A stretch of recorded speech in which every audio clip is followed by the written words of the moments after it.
students. Today we are going to discuss about the key features of Indian Constitution.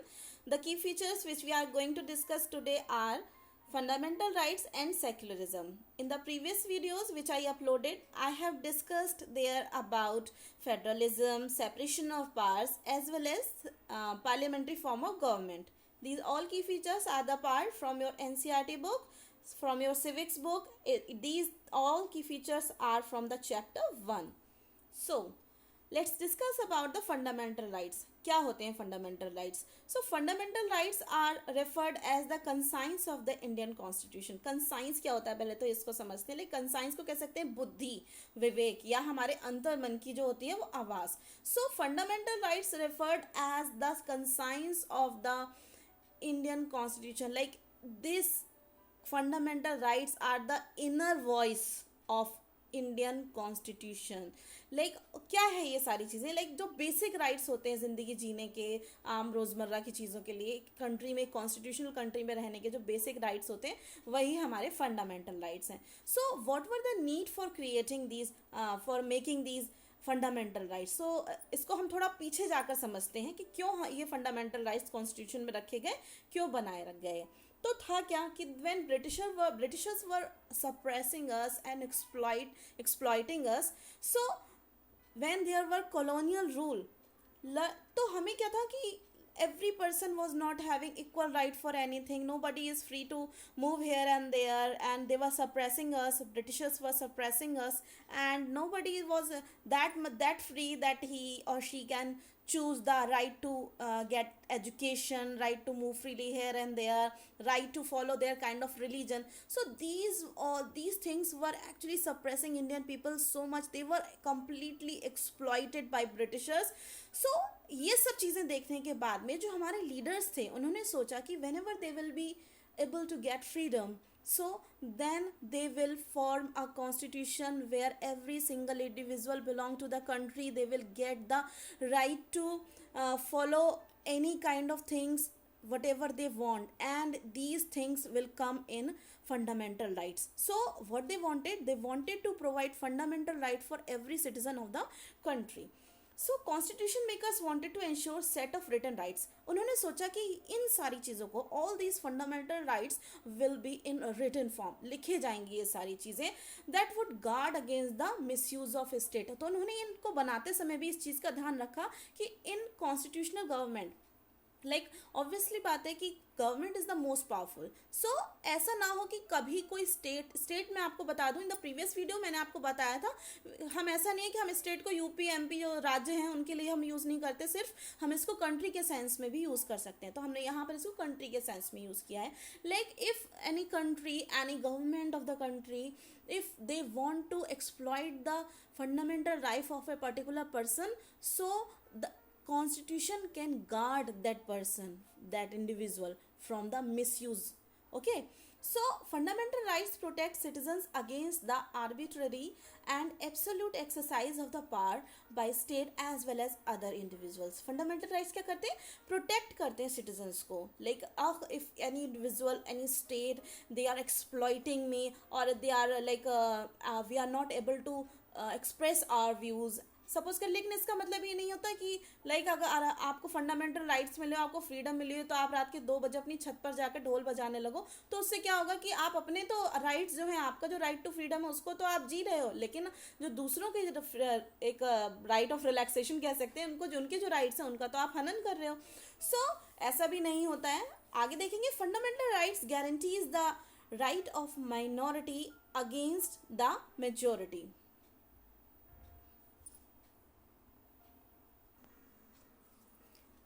मैंने इससे पहले वाले video में तुम लोग को एक स्टोरी बताई थी, the story that belong to a class when there were girls जो थी वो माइनॉरिटी में थे, लाइक कम थे, number of girls were lesser than number of boys.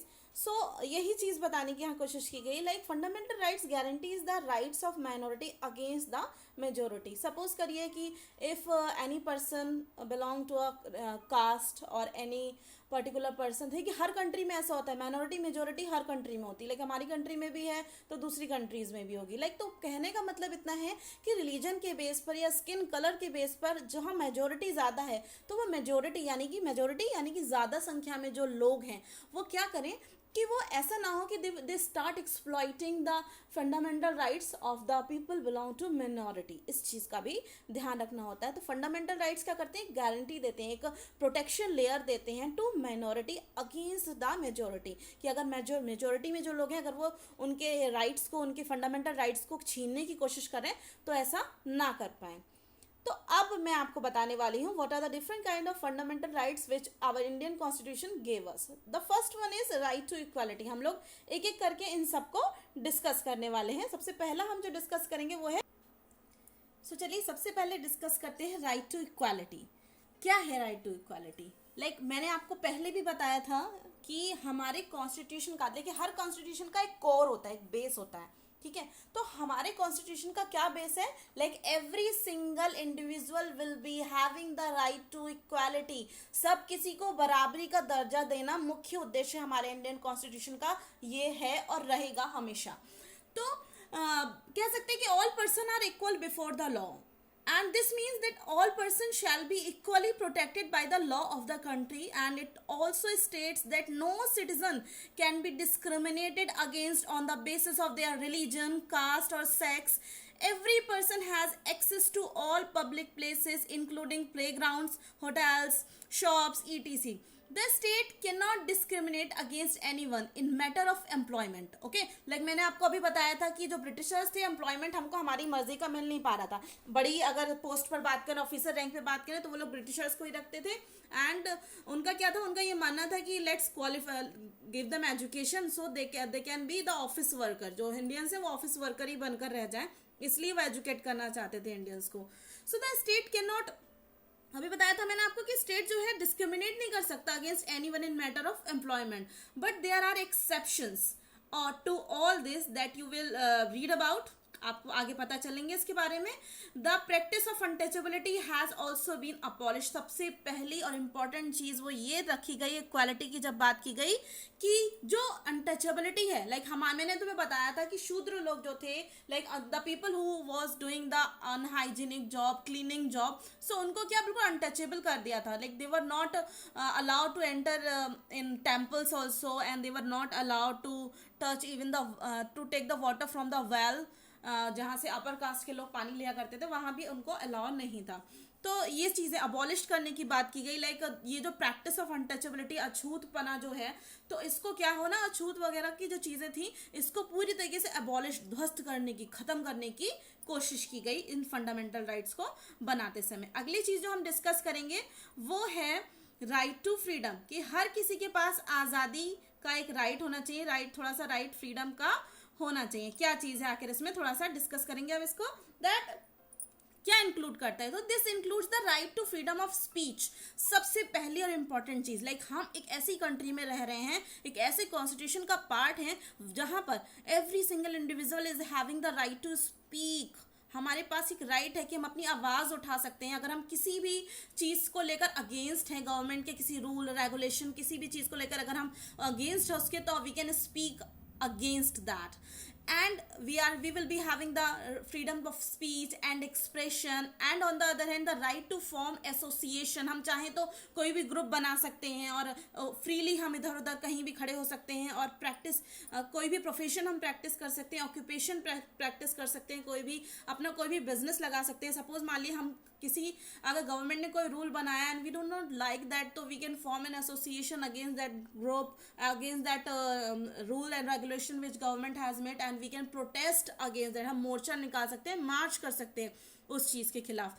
अगली चीज हम जो पढ़ेंगे वो है that is right against exploitation. Exploitation क्या होता है, लाइक किसी को दुराचार करना, किसी को परेशान करना, है ना, किसी के फंडामेंटल राइट्स का हनन करना। So the constitution prohibits human trafficking, सबसे पहली चीज देखिए उस टाइम पर इतना ज़्यादा अनएम्प्लॉयमेंट बहुत ज़्यादा था और गरीबी बहुत ज़्यादा थी। मैं तब की बात बता रही हूँ आपको, before we got the freedom. तो उस समय पे क्या था, ह्यूमन ट्रैफिकिंग बहुत ज़्यादा थी। मैंने आपको एक क्वेश्चन टेस्ट में भी दिया था,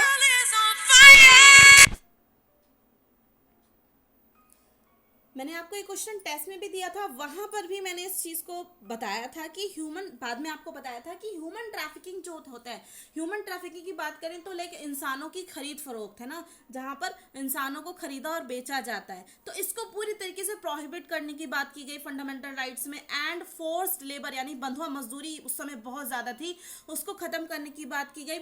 और इसके अलावा हमारे फंडामेंटल राइट्स में राइट अगेंस्ट एक्सप्लॉयटेशन में आता है like any child lesser than 14 years of age, 14 साल से कम उम्र का बच्चा कहीं भी काम नहीं कर सकता, किसी फैक्ट्री में कुछ भी, उसको कोई भी काम पर नहीं लगा सकता। नेक्स्ट है बेटा right to constitutional remedies, right to constitutional remedies की बात करेंगे तो this allow citizens to move the court if they believe that any of their fundamental rights have been violated by the state. समझेंगे इस चीज को, like what it allows, constitutional remedies की अगर हम बात करें, so it allows us, suppose करिए कि if government has made any rule and regulation that is against your benefit, आपके खिलाफ लग रहा है, आपको वो चीज आपके fundamental rights के against लग रहा है, then you can even file a case against the state, आप स्टेट के खिलाफ भी केस फाइल कर सकते हो। आगे है कल्चरल एंड एजुकेशनल राइट्स। यहाँ पर क्या होता है, कल्चरल एंड एजुकेशनल राइट्स में क्या, कौन कौन से फंडामेंटल राइट्स में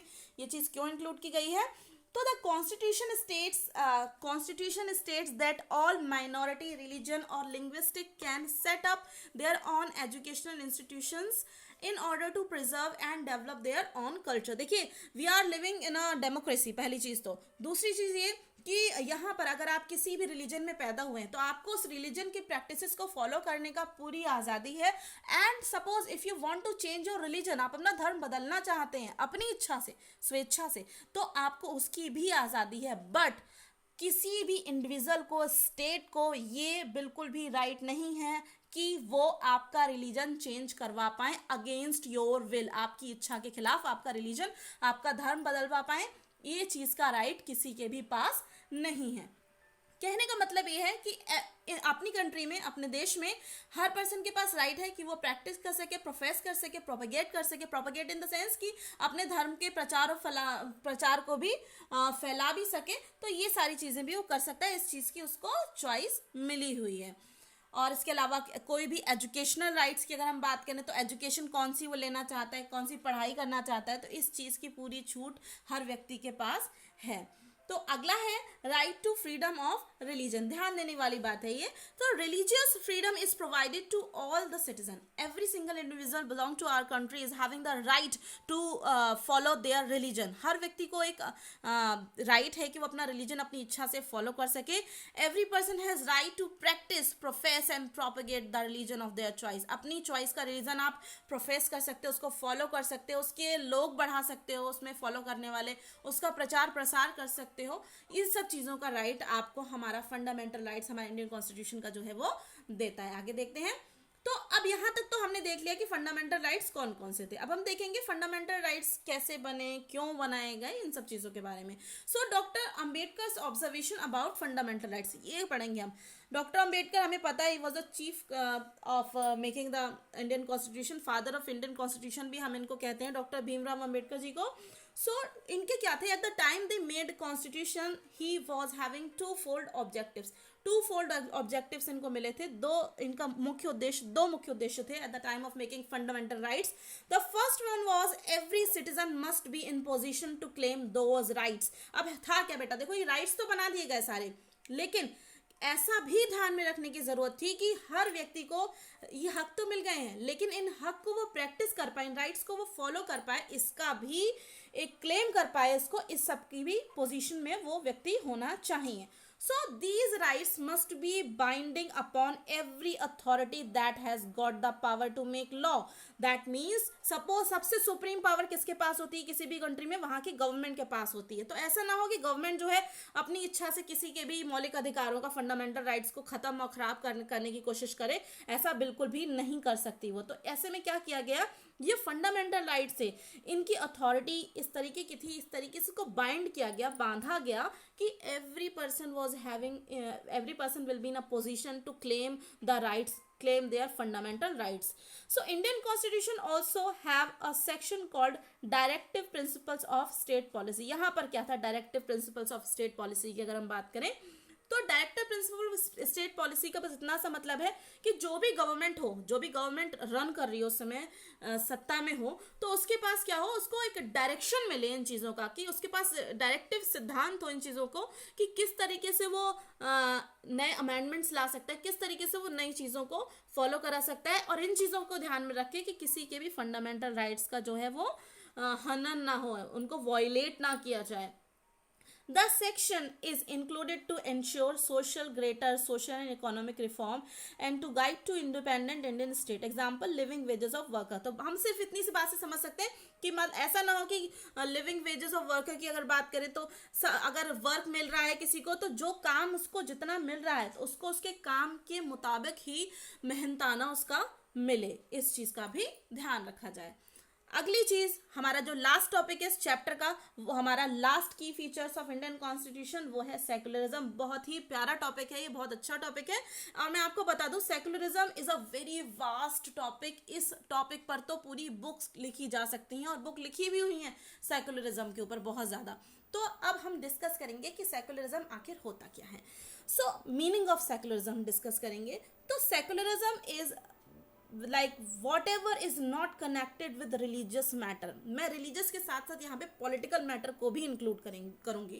तो अगर, लेकिन पॉलिटिकल मैटर को हम यहाँ पर इसलिए नहीं इंक्लूड कर सकते, अगर हम इंडिविजुअल व्यक्ति की बात करें, लाइक मैं अगर अपनी बात कर रही हूँ, ठीक है, मैं अपना बता रही हूँ अगर तुम्हें, तो मैं एक सेकुलर व्यक्ति हो सकती हूँ. ऐसा व्यक्ति हो सकते हैं जो मैं ना तो किसी भी रिलीजियस मैटर पर कभी बात करूँ, और ना ही मैं किसी पॉलिटिकल मैटर को ध्यान में रखकर कोई भी बात करूँ. लेकिन अब अगर कंट्री की बात है तो कंट्री तो सेकुलर होगी, तो कंट्री रिलीजियस मैटर को हटाकर तो सेकुलर हो सकती है, लेकिन पॉलिटिकल मैटर को हटाकर बिल्कुल भी सेकुलर नहीं हो सकती, क्योंकि ऑब्वियसली बात है भाई, कंट्री रन कराने के लिए पॉलिटिकल मैटर्स की तो जरूरत पड़ेगी ही, पॉलिटिक्स की तो जरूरत पड़ेगी ही.